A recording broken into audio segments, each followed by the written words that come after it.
8h42 sur énervé, BFM Business. Mais je savais, en parlant de l'inflation en zone euro, le jeune Étienne Braque vous a énervé Marc Fiorentino.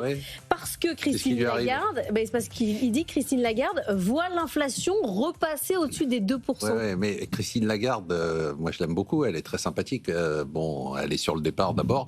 Et puis ensuite, je sais pas, l'inflation, moi j'aimerais bien qu'elle me dise où elle la voit, quoi. Mais en fait, si elle la voit comme elle avait vu l'absence d'inflation quand elle nous avait dit qu'elle serait temporaire, ou quand elle a vu une inflation monter au plafond alors qu'elle était déjà en train de reculer. Si vous voulez, l'inflation, c'est mécanique, quoi. C'est pas un truc. Il n'y a pas des visions sur l'inflation. L'inflation, c'est l'offre, c'est la demande, c'est les salaires. Donc l'offre, il n'y a pas de problème. Aujourd'hui, le prix du gaz et le prix de l'électricité est en train de s'effondrer. On le dit. Enfin, vous l'avez dit. Hein. Merci. Oui. En Europe, le prix de l'électricité va probablement être négatif. Hein. Il est déjà négatif en Espagne, c'est-à-dire que c'est historique. Il y a trop d'offres. Il y a trop d'électricité en Europe, c'est quand même incroyable. Bravo à la France. Hein. Bravo à la France grâce au nucléaire, bravo à l'Espagne grâce aux renouvelables. Sur la demande, je ne sais pas si vous avez le sentiment qu'il y a une surchauffe de la demande. Et sur les salaires, il n'y a que de la modération de salaire à peu près partout. Donc ça peut être quoi ? La croissance des pays de l'Est ? Mais je sais pas. Enfin, je pense que le jeune Étienne a des visions comme Christine Lagarde. Il n'y a pas d'inflation. Il n'y a pas d'inflation et les taux, on le dit ici, il faut le répéter, les taux vont continuer à baisser. Vous avez vu que les taux longs commencent à baisser aux États-Unis, commencent à baisser en Europe. Nous, la seule incertitude qu'on va avoir, mais c'est trop tôt pour en parler, évidemment, mais il va falloir commencer à en parler, c'est d'étudier l'impact de tous les scénarios des élections de 2027 sur les taux d'intérêt. Là, ça va être un vrai sujet. Nos taux longs, c'est-à-dire que moi, en tant qu'investisseur et conseil en investisseur, c'est vrai que c'est un vrai sujet. C'est-à-dire qu'est-ce qui va se passer alors, vous allez dire c'est trop tôt pour y penser, mais non, c'est pas trop tôt parce que c'est surtout nous, on peut pas faire de scénario. Voilà, et puis surtout quand on se lance dans des investissements, et on va parler tout à l'heure de l'IA, mais aussi de la démographie. Quand on se lance dans des investissements, on se lance pas dans des investissements à 3 mois. On se lance dans des investissements à 1 an, 5 ans, 10 ans. Et donc, c'est très compliqué.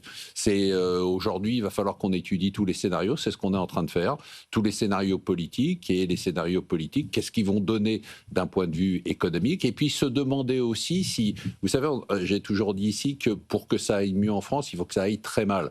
Donc, est-ce que la BCE et les Allemands partagent mon avis, c'est-à-dire qui consisterait à dire, finalement, est-ce qu'un coup de semonce après les élections de 2027 pour la France serait pas une opportunité pour permettre à la France de prendre des mesures sous contrainte. On ne prendra des mesures courageuses que sous contrainte. Il y a pas, je pense que là-dessus, on est tous d'accord. Vous voyez bien qu'il n'y a pas de courage. Sauf Raphaël Legendre. Voilà, il y a à 6h50, il disait le contraire. Allez le réécouter. Il n'y a pas de courage politique. Et puis, en fait, on peut dire c'est de la faute des politiques, mais en fait, il n'y a pas de courage au sein du pays.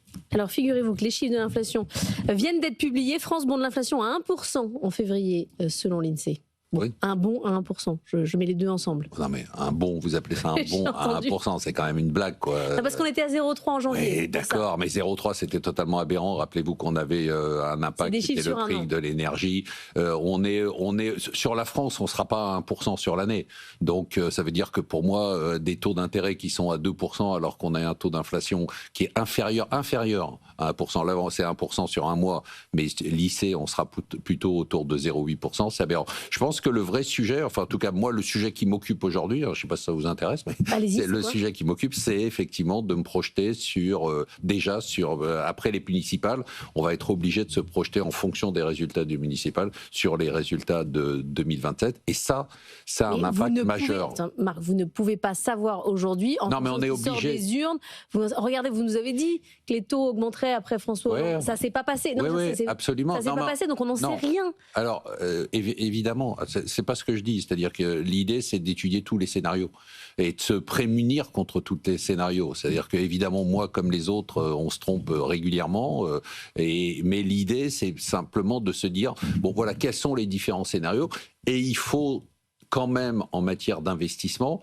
prévoir le pire pour ne pas être pris dans une tourmente. Alors, pour justement se projeter sur la question des droits de douane, revers majeur, c'était vendredi après-midi de la semaine dernière sur la Cour suprême qui a dit que c'était illégal les droits de douane réciproques. Ça veut dire que là, pour 150 jours, on sait à peu près où on va, mais après, on ne sait pas quels vont être les droits de douane qui vont être appliqués. Je pense que la décision de la Cour suprême est une très mauvaise décision et une très mauvaise nouvelle. Une très mauvaise nouvelle parce qu'on était arrivé à un semblant de stabilité. Alors oui, on est passé de 2% à peu près de droits de douane à 13 ou 13,5% suivant les calculs qu'on fait. C'est pas une bonne nouvelle, mais au moins on savait que tel ou tel. Donc on est reparti pour une période d'incertitude. Et on sait qu'il y a, vous en avez parlé aussi, il y a énormément d'alternatives pour Trump. Il en a utilisé une, mais il y en aura d'autres. Il peut utiliser le Congrès avant les midterms. Peu probable, mais possible. Il a d'autres moyens de gagner du temps et de reporter les droits de douane. Le problème qu'on va avoir, c'est une période à nouveau d'incertitude. Et en ce moment, des incertitudes, on en a un peu beaucoup dans tous les domaines. Et c'est très difficile moi je pense surtout aux entreprises, on le voit bien, c'est très difficile pour les entreprises de piloter sans aucune direction, alors qu'ils avaient l'impression aujourd'hui qu'on était... Et d'autre part, je vous avoue franchement que je trouvais que c'était une expérience intéressante. C'est-à-dire l'expérience des droits de douane, elle n'est pas terminée. C'était de se dire, finalement, est-ce que ça peut marcher ? Est-ce qu'on peut essayer au moins des choses ? Moi j'entends bien tous les gens qui nous expliquent ici sur ces plateaux et partout, de dire, on ne peut pas faire ça, mais ça aura un impact. Mais je rappelle quand même que ça n'a pas eu d'impact sur l'inflation, ça n'a pas eu d'impact sur la croissance, et pour l'instant, ça n'a pas eu d'impact négatif, et on verra ce que ça va donner sur la balance commerciale. Et je trouvais que l'expérience était au moins intéressante d'un point de vue économique. On n'a pas eu non plus, rappelez-vous, ce qu'on nous a expliqué, c'est qu'il allait avoir un protectionnisme avec une chute en fait, des non, échanges. Le commerce mondial fonctionne très bien et mieux que bien. Évidemment. Donc juste, je voudrais revenir sur Donald Trump et sur sa vision sur les États-Unis, parce que lui, il dit que tout va bien, que le consommateur américain se porte bien. C'est pas complètement ce qu'on voit dans les chiffres quand même. Alors c'est pas complètement la vérité entre les deux. Bon, lui, il est toujours en train de dire que c'est le plus grand pays du monde et qu'on n'a jamais vu ça. J'ai décortiqué tous les éléments qu'il a présentés. Beaucoup sont vrais. Et bien évidemment, beaucoup sont exagérés. Ce qui est vrai, c'est qu'on est dans un cycle de croissance. On ne le dit pas souvent. La durée du cycle de croissance aux États-Unis est la plus longue historique. Donc on n'a jamais eu... Donc ça ralentit, mais doucement en fait.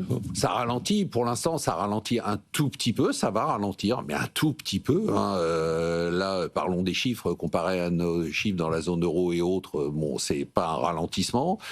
C'est une durée de cycle de croissance économique qu'on n'a jamais vu, donc c'est révolutionnaire et historique. Pour l'instant, l'emploi, il n'y a pas eu de création d'emploi en 2025, mais il n'y a pas de situation de dégradation pour l'instant. Alors ça, c'est le bon côté des choses, d'accord ? Évidemment, ce qui passe sous silence, c'est le déficit budgétaire, c'est le déficit de la balance commerciale, le déficit des paiements courants. D'ailleurs, le FMI a sorti une note hier en disant que les États-Unis étaient dans la mauvaise direction et a donné tout un tas de recettes un peu miracles. C'était assez étonnant comme étude, puisqu'on avait l'impression que tout était très simple. Et ils donnent. Mais ils disent clairement de changer de stratégie économique. Oui. Et puis ils disent en fait, c'est très simple. Voilà ce qu'il faut faire. Il faut faire de la relance par l'investissement industriel avec des incitations fiscales, il faut plus taxer la consommation et il faut faire de l'immigration choisie. Et avec ça, alors c'est très drôle, avec ça ils vous disent non mais c'est sûr, là vous réglez tous vos problèmes de déficit commercial, déficit des balances de paiement, déficit public et dette publique. Il nous reste 3 minutes. On parle de Citrini Research, alors moi un institut de recherche que vous connaissiez auparavant? Non, je ne connaissais absolument pas. C'est un blog de 8e catégorie, mais j'ai trouvé ça intéressant. Qui parle d'emploi et de l'impact de l'intelligence artificielle sur l'économie. Est-ce que c'est de la destruction ou de la destruction créatrice? Voilà. Alors bon, vous connaissez mon point de vue. Je pense que tous les économistes, y compris mon ami Jean-Marc Daniel, se trompent complètement. C'est-à-dire qu'ils ont comme référence la machine à vapeur, l'électricité, en disant en fait c'est la même chose et donc on va avoir des nouveaux jobs qui sont créés. Ce que j'ai trouvé très intelligent dans cette étude, c'est d'abord, elle a une utilité parce qu'elle nous oblige pour une fois à nous projeter, pas simplement dire quel est l'impact de l'IA sur les résultats de téléperformance. C'est important, mais l'idée c'est de se dire quel est l'impact de l'IA sur notre vie et les emplois de nos enfants et des petits-enfants. Donc ça, j'ai trouvé que c'était déjà un premier élément intéressant. L'autre élément que j'ai trouvé très intéressant, c'est de dire en fait, on a toujours vécu avec un stock d'intelligence humaine qui était limitée. C'est ça l'idée. Hein. La valeur du travail vient du fait que l'intelligence humaine est limitée. Et là, ils disent en fait, on vient de créer une sorte de possibilité de miner de l'intelligence humaine équivalente. Voilà, c'est-à-dire que c'est pour ça que je fais le parallèle, c'est-à-dire de dire voilà, imaginez que du jour en l'intelligence. Bah c'est ça l'intelligence artificielle. Oui, mais okay, et donc j'essaye de faire le parallèle avec pour que les gens comprennent avec le Bitcoin et l'or. Imaginez que demain on dise que sur l'or on a trouvé un moyen de créer de l'or artificiel qui est équivalent à l'or sans aucune limite de production. Bah évidemment le prix de l'or va s'effondrer. C'est-à-dire qu'il va passer à $300 ou à $200, donc il va être divisé par 10. Donc l'intelligence ne vaut plus rien. Bah, c'est ce que dit le rapport Citrini, et je trouve que cette idée-là qu'on avait une ressource qui a fait en fait l'économie capitaliste depuis 200 ans, qui a moins de valeur ou dont la valeur va être différenciée parce qu'on va privilégier énormément l'expérience par rapport à tous les jobs de démarrage dans tous les secteurs. Bah, je trouve que c'est en tout cas un sujet de réflexion. Évidemment, le rapport a été très critiqué, mais je trouve qu'il a eu le mérite de poser des vraies questions. Ce soir, si vous êtes... Mais vous êtes irremplaçable, Laurent. Par l'intelligence artificielle, en tout cas. Oui, parce que je suis drôle. Oui, voilà, c'est sûrement ça. Vous le savez, je suis hilarante.